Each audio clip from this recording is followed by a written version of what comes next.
How's it going, everybody? David here with solarpowermyrv.com, and today I just want to give you guys a quick tour of this Newmar Baystar solar system we just completed. So we installed the inverter, the batteries, the solar controllers, and a few other items here in these front bay, these two compartments with one compartment with two doors. So if you look in here, we have the batteries, and then we have one battery monitor here. We also have another one on the inside, so you got two. And then we also have the inverter here, which is a 3000 watt multi-plus Victron inverter. It powers everything from the batteries. And in here we got three of these 200 amp hour rich solar lithium batteries. These are 200 amp hours a piece, and they fit perfect here in this bay. So this is 600 amp hours, and I've been watching him on the internet here, monitoring his system, and he uses about 300 amp hours overnight, and then by noon the next day his battery bank is full with the solar. So we have a distribution center here, and then we got two solar controllers here. So we have 2000 watts of solar on the roof. So up on the roof we have 10 of these 200 watt rich solar panels for a total of 2000 watts of solar. So this could charge his whole battery bank in one day, which is a lot of power. Now these guys are full-time, and they live in here full-time, and they travel the country. So they wanted as much solar as they can possibly get. So moving on to the inside, this is where we installed the Touch 50 Cerbo system monitor.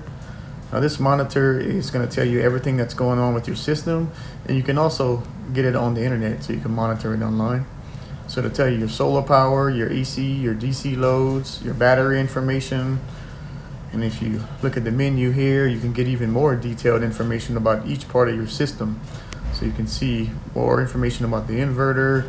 You can see the driver side solar array, the passenger side solar array. And so if you click on here, you can see exactly what this solar is doing, the voltage of the array, the history. The cool thing about the Victron system is that you can monitor this anywhere in the world online, and even me as the technician can monitor your system for you remotely. Now we also installed a lithium isolator for alternator charging from the lithium batteries for your engine. So if we turn it on here, we're going to go look at our monitor, and we'll see how much power that alternator is actually putting out. So if you look on our monitor here, it's going to show up as negative DC power because it's basically putting power back into the battery. So you can see it's putting about 1200 watts. Or if you look at here, it's along with the solar, with the engine charging, is pushing almost 180 amps per hour to charge your batteries. That equates to about 2400 watts or so. That's with the solar and the alternator charging at the same time while you drive. So if speaking of that, let's go ahead and turn the air conditioner on while we have the engine and the solar charging, and let's see how that affects the system here. So we're gonna go ahead and turn this baby on.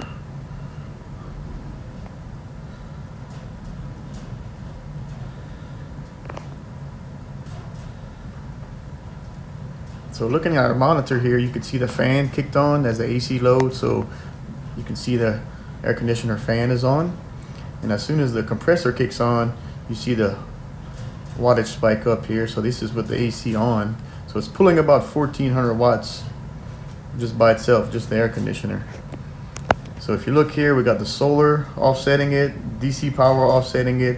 So if you look at our battery here all the way to the left, we're still pumping in about 600 watts to the battery and running the air conditioner at the same time. So it's charging and it's running the air conditioner while you drive down the road, which I think is pretty cool. So let's go ahead and try a few more appliances like the microwave. So let's go ahead and make sure nothing's in there. And we're gonna go hit it for 30 seconds or so. And if we go back to our monitor, we can look at, that's an AC power thing. So it'll be going through AC loads. So it's pulling about 1500 watts. And then the solar and the alternator is easily offsetting that. And we're still pumping in 700 watts to the batteries, plus running the microwave. So we'll go ahead and turn that off. Now this also includes this little fridge here, which pulls around 200 watts or so. So we're running the microwave and the fridge. So just running the fridge, I mean, it's easily being offset by the solar and alternator. It's not even putting a dent in it. So another way of quickly charging your batteries is to turn on your generator if all else fails. And the cool thing is you can run the alternator charging, the solar charging, and the generator charging all at the same time. So if we're going to look at our monitor here, we got our PV chargers charging, which is our solar, and our DC power that's coming in, that's from the alternator. So we're getting about 2100 watts here, or about 156 amps per hour. And as soon as the generator kicks on, you'll see it pop up in the red box here. This is going to represent your shore power or your generator power.